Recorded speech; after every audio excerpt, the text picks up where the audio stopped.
Hi, I'm Kylie Widseth. And I'm Brianna Davis with the Wildcat Report. Welcome back, Wildcats, to new school year 2013-2014. Woohoo! I know we're finally seniors. Woohoo! Speaking of juniors and seniors, we have some upcoming college visits, and you can log under your Naviance account, and under the college tab, you can sign up for those. And on Monday, August 26th, Omaha World Herald awarded Millard West the Grand Champions Award. This is the fourth time Millard West has received this award and the first time since 2010. Last Friday, we had our first football game against Lincoln Southeast. We won 38-6, and it was my first game since freshman year, so that was really cool. It was awesome seeing all the school spirit. It was a blackout, so that was sweet. And now we're ranked #1 in the state. Woohoo! I know, I'm excited. And now we're going to go to Spencer Bright with a recap on that game. With Lincoln Southeast kicking off to start the game, the battle begun. Going back and forth until Millard West put 7 on the board. Lincoln Southeast quickly answered but could not get the PAT through. Millard West is up 7-6.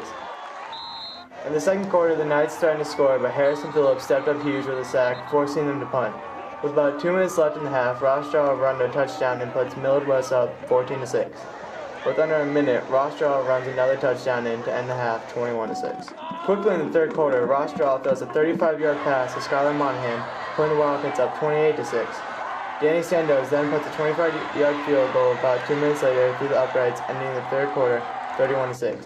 4 minutes into the fourth quarter, Rossstraw threw another touchdown pass to Cole Neville, making it the last score of the game, ending it 38-6. I think we came together as a team. We all 11 of us played on offense and on defense, and we were sound on everything. No mental mistakes, not too many penalties. Our offense clicked. Our offensive line did all the right calls and stuff. You know, kids are feeling pretty good about themselves. And the great thing is it's a lot easier to fix things after a win than it is after a loss. I'm looking forward to Millard North and Millard South. Both of them beat us last year. Millard South especially. They ended our season 2 years in a row. And that's not going to happen again this year. Wildcat Crazy shirts are being sold in the Scratching Post for $10. Congratulations, Lauren Harding, for that awesome design. I know it's based off Kesha, and I really like it. Crazy kids, I get it. That's awesome. I've always really loved the Wildcat Crazies. It's been cool to see our class finally become Wildcat Exactly. Crazies. Since freshman year, I remember upperclassmen were Wildcat Crazies. It's awesome to see our class. Now let's go meet the Crazies with Taylor and Momo. This is Momo and Taylor Fischetto with the Wildcat Report. This year's Crazies are changing things up. Crazy! Crazy! Yeah! Alright, roll it. I want to roll right now. It's rolling. It's rolling, okay, awesome, I'm ready.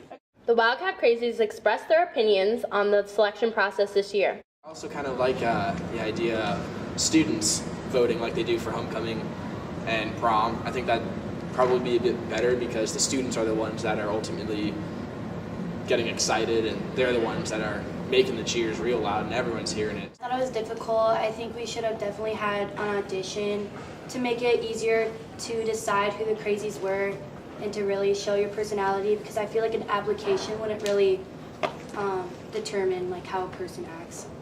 If I had one regret, it would be not being able to include everybody. Our leaders plan to pump up the crowd and support more than just football and basketball games.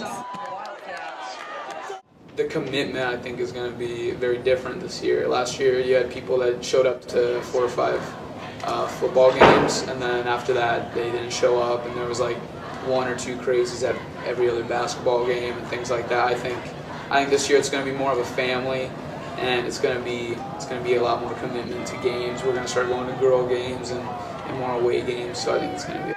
This year we all have a lot of enthusiasm. I think we're all really excited. I think we're really trying. It's a good group, and I think we're going to try and one-up last year's Crazies. I definitely think that's a good approach. This year's group shares in one word what it takes to be a crazy.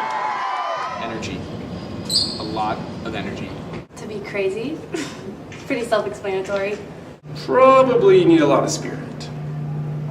That's one word. They also tell us about the group and their relationship outside of the Crazies.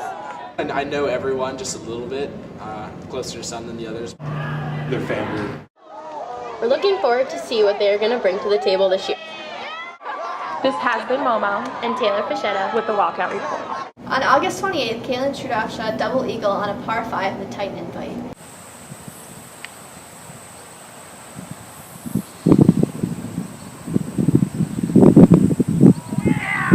She finished 3rd out of 15 players, and girls golf got 2nd at the Titan Invite overall. That is actually awesome. I don't know much about golf, but Sounds pretty good to me. And speaking of girls' sports, on August 24th, Millard West got a new softball field. Oh, say, can you see? Hi, this is Taylor Charlson with the Wildcat Report. For the first time in 18 years, the Wildcat softball team has been playing on a baseball field. But now, for the first time, they are able to play on a brand new softball field that they are able to call their own. Opening their season, the 6th-ranked Wildcats played number 2, Papillion La Vista, with an opening ceremony dedicating the game to the wounded warriors. It has come to the attention of the school district that all 3 high schools need to have their own dedicated softball facility. The new field is now all regular dimensions and consists of a warning track and lights, with the future to hold even a press box and a new scoreboard. I like it a lot. I like that we got lights so we can play at night and we don't have to get out as early. And I like the warning track so I don't run into the fence anymore. Playing under the lights is one of my favorite things in softball. And I think they probably are excited to play at home now in front of their fans and friends, and especially being able to play at night and not leave school early for contests. Facilities are a major part of Title IX, and bringing that facility up to speed and creating a women's only softball facility was an important piece to this transformation of that field. It's a lot nicer now that we have the nicer fields as a junior and senior, but it kind of stinks freshman and sophomore year that they decided to change it now. Well, I've heard some things that when the baseball team would practice on here, they would pee in our dugout. I don't know if that's true, but that's kind of gross if it is. With the Wildcats starting at number 6 in the state, they for sure plan to make a statement on their new field. Coaches Brummers. It was once said in a great movie, Field of Dreams, that if you build it, they will come. There we go. Congratulations. The study center is open on Tuesdays and Thursdays from 3:30 to 5:30. It's a very helpful tool, especially for math and foreign language. I know I always need tutoring in that. Last weekend was Septemberfest downtown. I went to that. It was huge rides. And 2 weekends ago was Millard Days, the last Millard Days parade I'll ever be in. So bittersweet. And now we're going to go to a fun story in the Nebraska State Fair with Allie and Michael.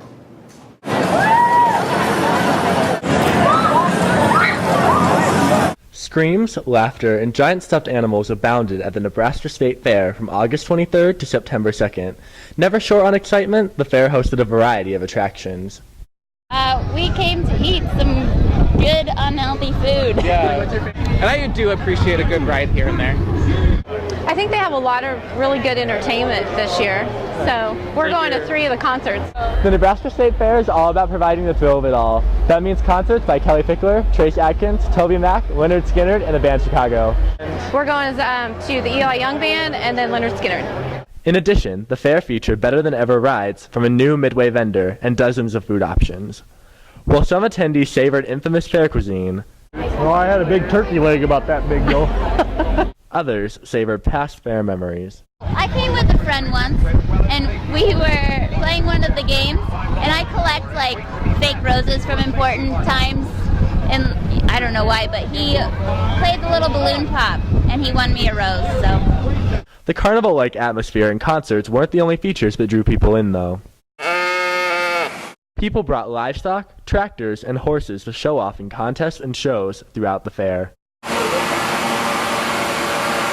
Because you can wheel right up with your truck and your trailer, right next to your stalls, unload all your equipment.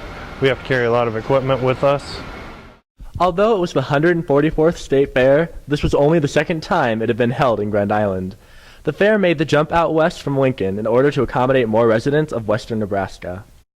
We get a lot. It's a big draw because I think this is really, you're getting out into horse country. When you start heading west, it's more horse country. A lot of people use these animals a lot more, than when you go farther east.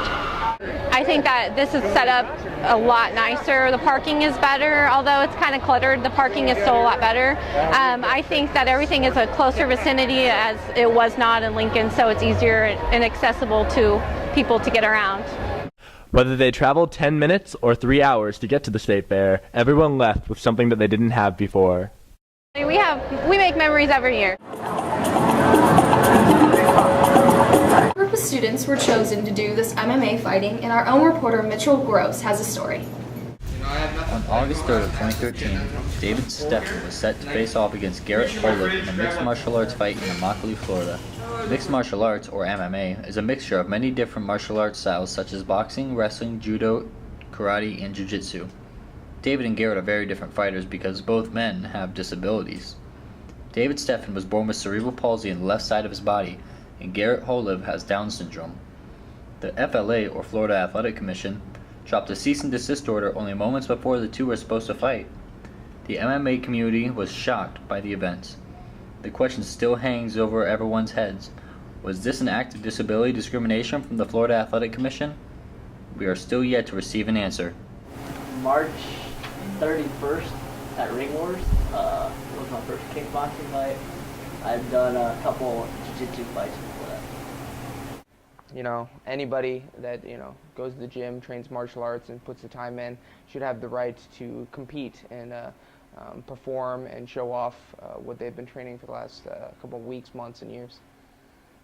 I've always been a thrill seeker and like gone after things, and I used to wrestle when I was little. So when I first started training back in 2007, the place I was at, it was kind of just to get in shape, and I fell in love with the sport. So I've always wanted to do it. Yes, you know, it creates an opportunity and opening for other disabled fighters to join martial arts and train and really push towards, you know, physical superiority. You know, looking over their disability and really doing what they, you know, physically can do. I have just limited range of motion on my left side, but it doesn't really affect my day-to-day activities or me training. You know, there's fighters out there that don't have one arm, so it's just about game planning how to use my disability. I think it's ignorant, and I think it's very discriminating. You know, people can have their opinions and what we want to fight and what we don't want to fight, but there's fighters out there that only have one lung and one kidney. There's fighters. Everybody in my mind has some form of disability. You're either right-handed or you're left-handed most times. Sometimes it could be both, but you know, I think it's ignorant that they won't let us fight just for the fact that if everybody else gets to fight, then we should be able to fight. Because I've seen the amount of time, effort, and dedication that he puts into the sport, and he has every right to compete and show off what he performs in the gym. Simply believe. If you believe that you can do something and you have a dream to go after it, simply believe. There's nothing that you can't do. David and Garrett have still not yet been able to fight due to their disabilities. This has been Mitch Gross reporting. Welcome back to the new school year, and tune in next week for another broadcast. There are going to be some awesome stories, so I want to see you guys all watching. This has been Kylie, Widseth, and Brianna Davis with the Wildcat Report.